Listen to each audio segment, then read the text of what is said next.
సహోదరులారా, ఇద్దరు స్నేహితులు చిన్నప్పటి నుంచి స్నేహంగానే ఉంటారు.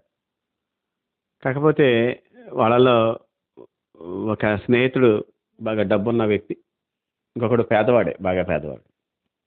వీళ్ళిద్దరు కలిసి స్కూల్కి వెళ్తుంటారు, వస్తుంటారు. డబ్బున్న వ్యక్తి బాగా చదువుతుంటాడు. పేదవాడు యావరేజ్ లేదా బిలో యావరేజ్ అట్లా ఉంటాడు. అంటే ఒక 40, 50 మార్క్స్ కానీ ఎక్కువ రావు. డబ్బులున్న కుర్రోడికి 70, 75 అట్లా వస్తుంటాయి. వీళ్ళు అట్లా చదువుతూ ఉండగా మొత్తానికి ఏం జరిగిందో వీళ్ళ మధ్య, ఏంట్రా నేను ఎంత చదివినా నాకు మార్కులు రావట్లేదు, నీకు వస్తాయి అన్నాడు. ఆ స్నేహితుడు అన్నాడు, రే మీరు చద్దన్నం తింటారా?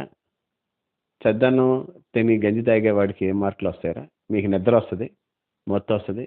మాలాగా రోజు ఇడ్లీ, పూరి, గారి అట్లాంటివి తింటే బ్రెయిన్ షార్ప్గా ఉంటుంది అని చెప్తాడు. ఇతనికి అర్థం కాదు. ఓహో, తినటం వల్ల ఇట్లా అవుద్దా అంటాడు. ఆ తర్వాత ఇతనికి అర్థమైంది ఏంటంటే కొంచెం చులకనగా మాట్లాడాడు అనేది అర్థమవుతుంది. అది హృదయం బాధ అనిపిస్తుంది. తిండిని బట్టి మార్కులు వస్తాయి అనేది తప్పు కదా. అతని చులకనతనాన్ని ఇతను గుర్తించి స్నేహం అయితే మానడు కానీ ఆ రోజు నుంచి మరింత కష్టపడి చదవటం మొదలెడతాడు. రాను రాను 2-3 నెలల్లో ఇతని యొక్క తెలివితేటల తేడా వచ్చేస్తుంటుంది. 10th క్లాస్కి వస్తారు, ఫైనల్ ఎగ్జామ్స్కి వచ్చేస్తాయి. బాగా కష్టపడి చదువుతుంటాడు. దేవుడి దయ వల్ల ఎవరైతే పూర్గా లేదా పేదవాడిగా ఉన్నాడో అతను స్కూల్ ఫస్ట్ వస్తాడు. ఎవరైతే డబ్బులు ఉన్నవాడు ఉన్నాడో అతను ఫస్ట్ క్లాస్లోనే పాస్ అవుతాడు. సహోదరులారా, ఏంటి ఇక్కడ జరిగిన విషయాన్ని ఆలోచిస్తే దాన్ని అతను సీరియస్గా తీసుకున్నాడు. అతని మాటల్ని చాలా సీరియస్గా తీసుకొని ప్రవర్తించాడు. ఈ సీరియస్నెస్ ఎప్పుడైతే మన జీవితాల్లో వస్తుందో దాని ప్రకారం అది చేసే వరకు మనం ఊరుకోకుండా ఉండటానికి మనకు ఒక ప్రేరేపణ వస్తుంది. అట్లా మనం మంచి వాటిని చేయాలని తన పరిశుద్ధాత్మను పంపి ఆత్మ ప్రేరేపణతో మనం నడిపిస్తున్న మన తండ్రి అయిన దేవునికి, ప్రభు రక్షకుడైన యేసుక్రీస్తు వారి ఘననామం స్తుతులు, స్తోత్రాలు, వందనాలు, కృతజ్ఞతాస్తుతులు చెల్లిస్తున్నాను. ఆయన ఘనమైన నామాన్ని బట్టి భూమి మీద విస్తరిస్తూ వర్ధిల్లుతున్న మీకు కూడా క్రీస్తు వారి పుణ్యనామంలో శుభములు, వందనములు తెలియజేసుకుంటున్నాను. సహోదరులారా, స్నేహితులారా, మీరందరూ క్షేమంగా ఉన్నారు కదా. మరొక రోజు మీతో కలిసి దేవుని వాక్యం ధ్యానం చేయడానికి ప్రభు మనకిచ్చిన కృపను బట్టి ప్రభువునందు ఆనందిస్తూ స్తుతిస్తూ నేటి వాక్య ధ్యానాన్ని సామెతల గ్రంథము 4వ అధ్యాయం 4వ వాక్యం నుండి ధ్యానం చేస్తాం. సామెతల గ్రంథము 4వ అధ్యాయము 4వ వచనం. ఆయన నాకు బోధించుతూ నాతో ఇట్లా నేను, నీ హృదయము పట్టుదలతో నా మాటలను పట్టుకొననిమ్ము, నా ఆజ్ఞలను గైకొని ఎడల నీవు బ్రతుకుదువు. మరొకసారి ఒక లైన్ చదువుతాను. నీ హృదయము పట్టుదలతో నా మాటలను పట్టుకొననిమ్ము. సహోదరులారా, దేవుడు నిన్న కూడా మీతో చెప్పాను, ప్లీజింగ్ గాడ్, చాలా ప్లీజ్ చేస్తూ మనల్ని మాట్లాడుతుంటాడు. దేవుడు ఎప్పుడు కూడా మనల్ని ఎంతో ప్లీజ్ చేస్తూ మాట్లాడుతుంటాడు, ఎంతో బతిమాలుతూ ఉంటాడు. ఆయన అంటున్నాడు కదా, నీ హృదయాన్ని నా మాటలు పట్టుకుంటానికి వాడు అంటున్నాడు. నీ హృదయం నా మాటలు పట్టుకుంటానికి వాడు అంటున్నాడు. సహోదరులారా, హృదయం యొక్క క్యారెక్టర్ ఇక్కడ, లేదా హృదయం యొక్క క్యారెక్టరిస్టిక్స్ 2 మాటలు మనకి ఇక్కడ అర్థమవుతుంటాయి. ఏమిటి అంటే, ఒకటి హృదయానికి పట్టుకునే గుణం ఉంది అని. హృదయానికి పట్టుకునే గుణం ఉందని మీలో అందరికీ తెలుసు కదా.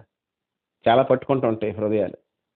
కొన్ని హృదయాలు యవన స్థితిలో ఉన్నప్పుడు వేరే యవనస్తుడిని పట్టుకుంటాయి.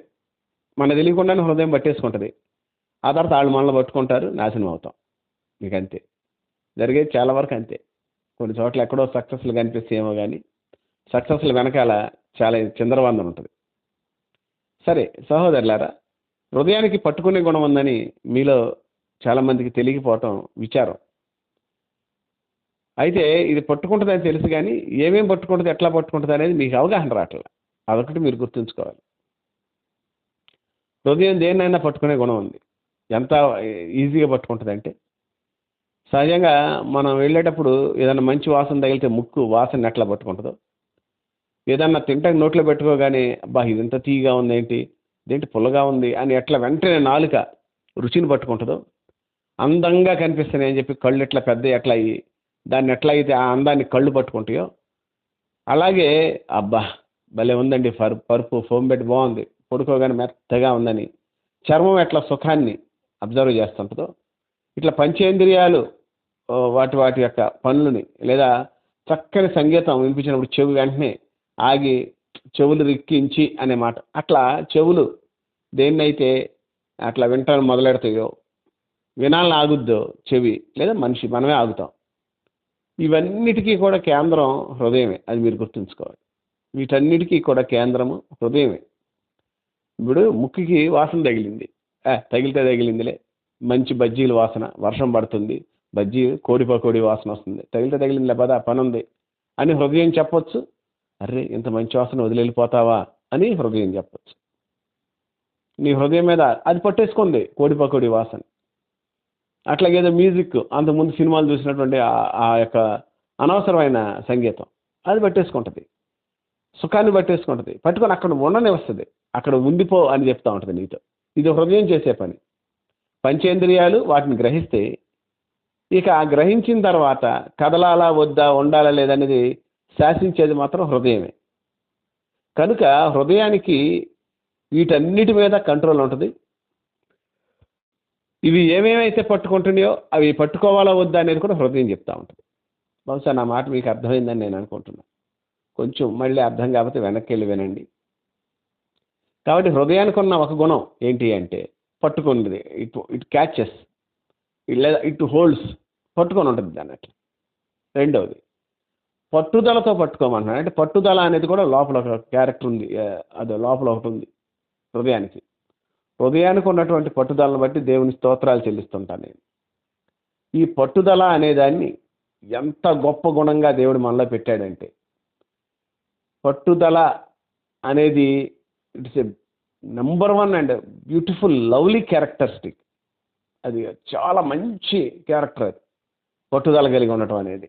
అందుకని చాలామంది పిల్లలు మంచి మంచి మార్క్స్తో పాస్ అయినా, లేదు ఒక గొప్ప గోల్డ్ మెడల్ కొట్టినా, చాలా పట్టుదలతో, దీక్షతో, అకుంఠిత దీక్షతో ఇట్లాంటివన్నీ చెప్తుంటారు.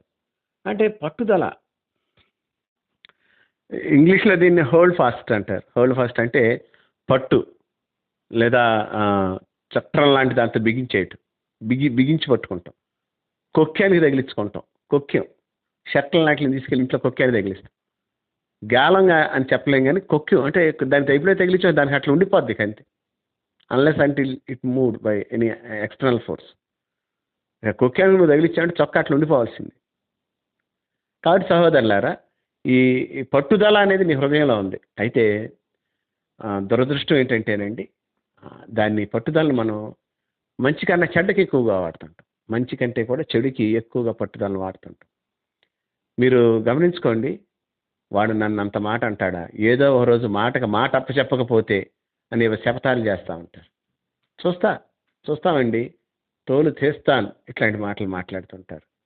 ఎంత మాట అన్నాడు, రానండి టైం వస్తుంది, ఎవరి డాగ్ హ్యాజ్ ఇట్స్ డే, అయ్యో మాట్లాడతారు. ఇట్లాంటి కుక్కల గురించి మాట్లాడుతూ ఉంటారు, మనుషుల విషయాల గురించి. నేను కూడా ఇదివరకు అట్లా మాట్లాడేవాడిని. దేవుని కృపను బట్టి ఈ మధ్య చాలా కంట్రోల్ అయింది. పూర్తిగా కంట్రోల్ అయిందని చెప్పలేకపోతున్నాను. సహోదరులారా, దయచేసి పూర్తిగా కంట్రోల్ చేసుకుంటే ప్రయత్నిద్దాం. దేవునికి సమస్తం సాధ్యమే. కాబట్టి ఈ విషయాల్లో మీరు గమనించుకుంటే, పట్టుదల దేనికి వాడుతున్నావు నువ్వు? పట్టుదల అలా కాదమ్మా, అందరినీ పిలిచారమ్మా, ఫంక్షన్కి రమ్మన్నారు, నేను రాను వాళ్ళ ఇంటికి. ఆయన ఆ రోజు లేదా ఆవిడ నన్ను ఆ రోజు చూసి ఒకలాగా నవ్వింది, ఆ నవ్వు అర్థం ఏంటో నాకే తెలుసు, మీ ఎవరికి తెలియదు. ఇట్లాంటి మాటలు మాట్లాడి పట్టుదలతో చాలా కాలం వాళ్ళ ఇళ్ళకి వెళ్ళరు, పెళ్ళిళ్ళకి వెళ్ళరు, ఫంక్షన్స్కి వెళ్ళరు. మంచిదే, ఈ గుణం దేవుడిచ్చింది సన్మార్గంలో వాడటానికి, సత్విషయాల్లో వాడటానికి, సత్క్రియలు చేయటానికి పట్టుదల ఇచ్చాడు దేవుడు. ఏంటి సన్మార్గము లేదా సద్విషయం అంటే? ఆయన మాటలను పట్టుకుంటాం. ఏంటి నేను వాక్యాన్ని ఎందుకు పట్టుకోలేకపోతున్నాను? ఏంటి నేను వాక్యానుసారం ఎందుకు జీవించలేకపోతున్నా? ఏంటి అసలు నేను ప్రార్థన ఎందుకు చేయను? దేవుడు సహాయం చేయడా? సరే దేవుడిని అడుగుతాను నేను వెళ్ళి. ఎట్లాంటి పట్టుదల రావాలి మన జీవితానికి? ఏంటి వీళ్ళు ప్రార్థన అంటున్నారు, నేను అలా ఎందుకు బ్రతకలేకపోతున్నాను?